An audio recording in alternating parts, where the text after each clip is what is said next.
নমস্কাৰ বন্ধুসকল, আজি আপোনালোকক দেখুৱাম মোৰ হাঁহৰ পোৱালিৰ যেহেতু আজি 1 মাহ সম্পূৰ্ণ হৈছে আৰু মই আজি আপোনালোকক জনাম যে মোৰ কিমান টকা 1 মাহত খৰচ হ'ল, কিমান টকা মই ইনভেষ্ট কৰিলো, কিমান টকাৰ দানা গলে, কিমান টকাৰ মানে ঔষধ গলে, আপোনালোকক সকলোখিনি তথ্য আজি মই দেখুৱাম। আৰু কৈ দিও যে মোৰ হাঁহৰ পোৱালি ইয়াত টোটেল আছে 120টা আৰু সেকেন্ড বেচ আছে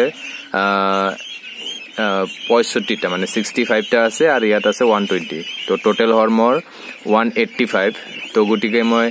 ইহতক ডাঙৰ বিলাক আৰু সৰু বিলাকক মই আলাদা কৰি হিসাব কৰা নাই, মই সবকেইটা হিসাব একেলগে ৰাখিছো, গটিকে আপোনালোকে চাওক। আৰু এটা কৈ দিও, মই যোনটো ইনকিউবেটৰত পোৱালি উঠাইছিলো, মই 60টা মান উঠাইছিলো মোৰ ইনকিউবেটৰত। এইবিলাক মই বিক্ৰী কৰি দিলো, মোৰ গাঁৱৰে মানুহে লৈ গৈছে। এতিয়া মই যিখিনি আনিলো সেইখিনি মই এইখিনি সবকেইটা মই ক্ৰয় কৰি আনিছো, আৰু ইয়াৰ ভিতৰত মোৰো কিছুমান আছে 30টা না 35টা মোৰ নিজা ইনকিউবেটৰৰ হয়। আপোনালোকে চাওক, মই এটা এটাকৈ দেখাই দিয়াত পুৰা লিষ্ট আছে, মই এটা এটাকৈ দেখাই দিও। 6250 টকা ডক মানে পোৱালি আনিছিলো 140 পিস। 140 পিসৰ দাম আছিল 6250 টকা, আৰু 200 টকা এটা পেট্ৰল মানে ভৰাই মই নিজে গৈ আনিছিলো, এইটো বাদ দিয়ক, ধৰক এইটো নধৰো। তাৰ পিছত মই প্ৰথমে আনিলো প্ৰি ষ্টাৰ্টাৰ দানা। প্ৰি ষ্টাৰ্টাৰ দানা 1 বস্তা আনিছিলো, এইটো দাম লৈছিল আপোনাৰ 2700 টকা। তাৰ পিছত মই আনিলো 1230 টকাৰ প্লেন সিট। প্লেন সিট যোনটো হয় আপোনালোকক দেখুৱাই দিও, এইটো প্লেন সিট হয়, আৰু ইয়াত দুটা আছে, ইয়াত 2 ফুট হাইট হয় আৰু 6 ফুট, মানে ৰাউণ্ডটো 6 ফুট চাৰিওপিনে, আৰু তল মাটিৰ পৰা ওপৰলৈ ওখ 2 ফুট আছে। ইয়াত মই দুটা আৰু এটা মানে দুটা ইয়াত ভিতৰত সোমাই থৈছো কাৰণে জাগা নথকাৰ কাৰণে ঘৰত। তো এইটো আছিল প্লেন সিট। তো প্লেন সিট আপোনালোকক দেখুৱাই দিলো। তাৰ পিছত আহিল মোৰ লিভাৰ টনিক আছিল আৰু ডিংকাৰ মই একেলগে আনিছিলো দোকানৰ পৰা। লিভাৰ টনিক আৰু ডিংকাৰ দুটা মিলাই 550 টকা গৈছিল। আৰু লেডিক্সিন, মই লেগজিন পোৱা নাছিলো, তো লেডিক্সিন আনিছিলো, 80 টকা লৈছিল, পাউডাৰ হয়। টোটেল মোৰ আহিল 10950 টকা, মানে হাঁহৰ পোৱালি দানা কিবা কিবি ঔষধ লৈ মোৰ 900 কিমান আহিল, ইয়াত 10,980 টকা আহিল। তাৰ পিছত মই যেতিয়া অলপ ডাঙৰ হ'ব ধৰিল, 12 দিন মান যেতিয়া মানে হাঁহৰ পোৱালিৰ বয়স হৈছে, তেতিয়া মই ইহঁতক ষ্টাৰ্টাৰ দানা খুৱাবলৈ আৰম্ভ কৰিছিলো। তো ষ্টাৰ্টাৰ দানা 1 বস্তা আনিছিলো 50 কেজিৰ, এইটোৰ দাম আছিল 1800 টকা। তাৰ পিছত মই লাইট হোল্ডাৰ এণ্ড ৱেৰ, মানে লাইট হোল্ডাৰ আৰু তাৰ আনিছিলো 60 টকাৰ। টোটেল কৰি মোৰ 12,840 টকা হৈছিল। তাৰ পিছত মই 2150 টকাৰ আকৌ মই 50 পিস হাঁহৰ পোৱালি আনিছিলো ক্ৰয় কৰি বেলেগৰ পৰা।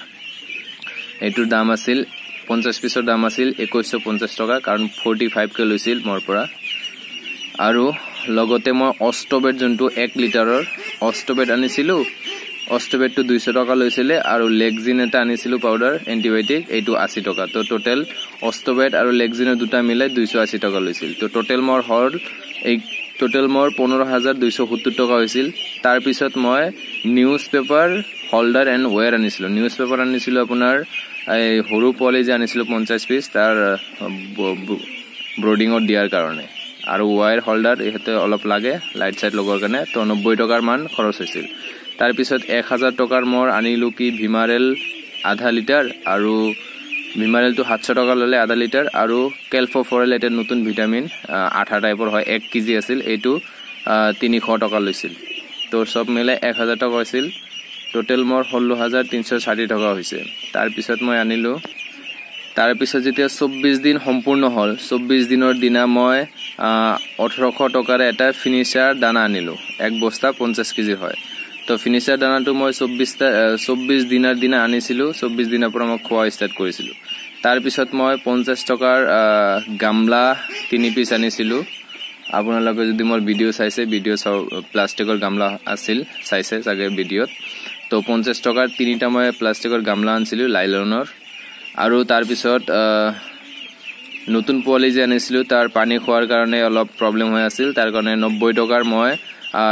ডিংকাৰ এটা 3 লিটাৰৰ ডিংকাৰ এটা আনিছিলোঁ তো সেইটোৰ দাম আছিল 90 টকা তো টোটেল সম্পূৰ্ণ টোটেল মিলাই মোৰ হৈছে 18300 টকা তাৰপিছত মাক যে মই দানা আনিব পঠাইছিলোঁ মায়ে দানা 10 কেজি আনিছিলে এইটো 10 টকা কেজি আছিলে তো 100 টকা তো এইটো মিলাই মোৰ টোটেল এমাহৰ ভিতৰত কিমান গ'ল 18400 টকা মোৰ টোটেল গ'ল মানে 18400 টকা মোৰ টোটেল খৰচ হ'ল এইকেইটা হাঁহৰ পোৱালি মোৰ পালন কৰোঁতে এক মাহৰ ভিতৰত মোৰ ইমানখিনি খৰচ হ'ল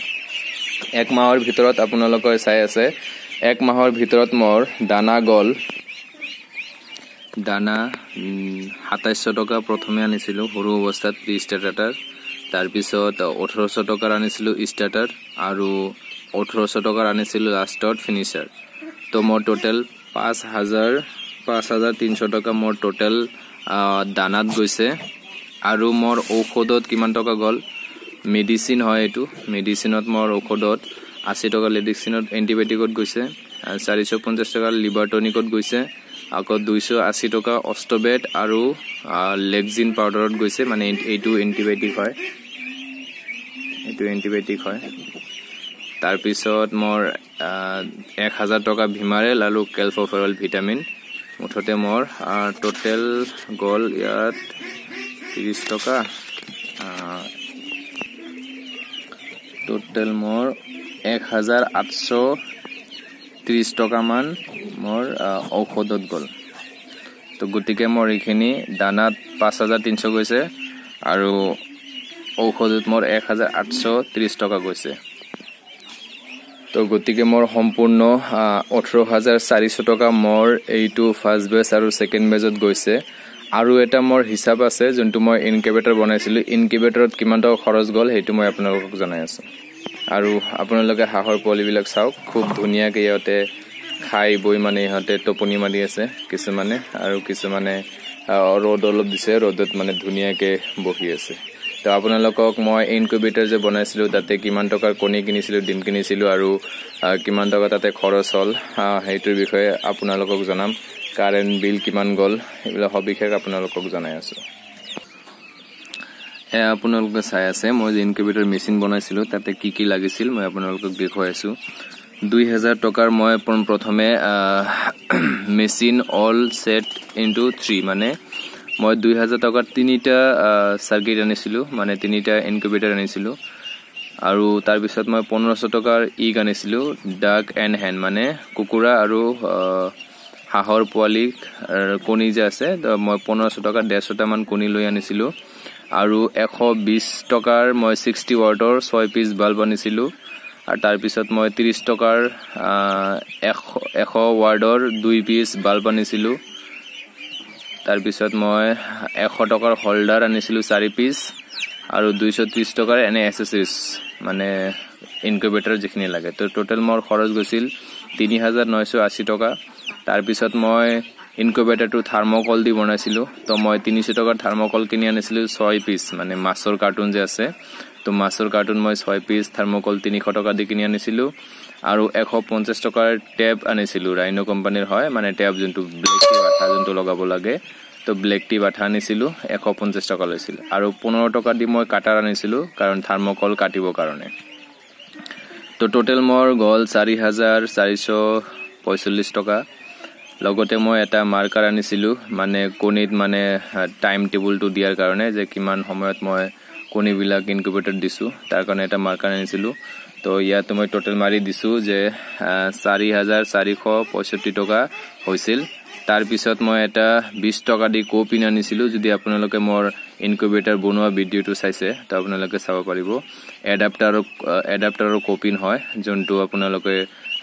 ফেন দিয়াৰ কাৰণে যোনটো এডাপ্টাৰ থাকে তো তাতে এটা কোপিন লগাব লাগে কোপিন লগালে আপোনালোকৰ তাৰটো ছিঙিব নালাগে কোপিন লগালে মানে ভাল হয় তাৰ পিছত মই আকৌ 320 টকাৰ ডাক এক্স মানে 320 টকাৰ মই হাঁহৰ কণী আনিছিলোঁ তাৰ পিছত ইয়াত টোটেল হল মোৰ 4805 টকা তাৰ পিছত মই 90 টকাৰ এন্টিবায়োটিক আনিছিলোঁ তাৰ পিছত 200 টকাৰ মই ভিমাৰেল আনিছিলোঁ ভিটামিন তাৰ পিছত মই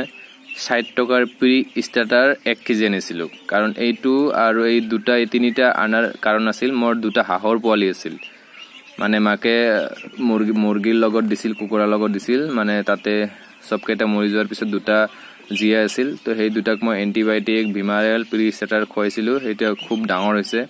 আপোনালোকক কেতিয়াবা সময় হলে মই দেখাম 1 কেজিৰ 200 গ্ৰাম মান হৈছে মুঠতে 1.5 কেজি হোৱা নাই তো টোটাল মোৰ 5196 টকা হল লগতে মই এটা স্প্ৰে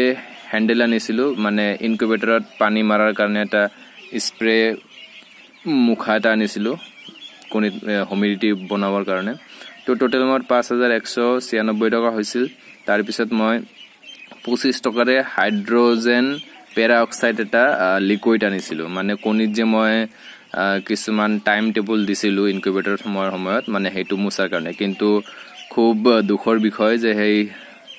হাইড্ৰোজেন পেৰাঅক্সাইড এটাও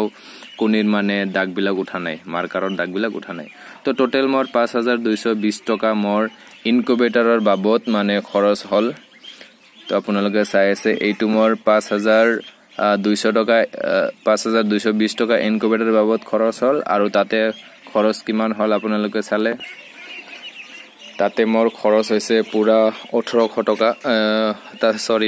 তাতে মোৰ খৰচ হৈছে 18400 টকা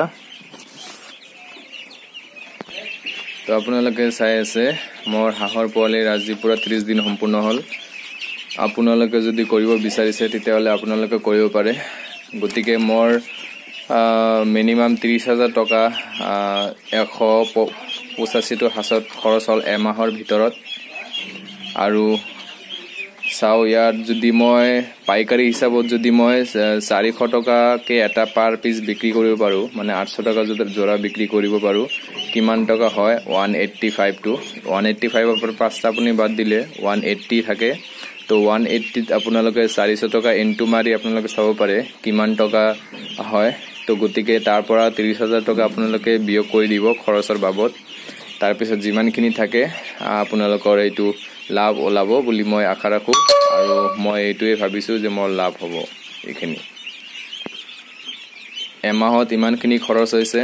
আৰু দুমাহ যে আছে দুমাহতৰ মই পুৰা দুমাহ তিনিমাহ মিলাই মই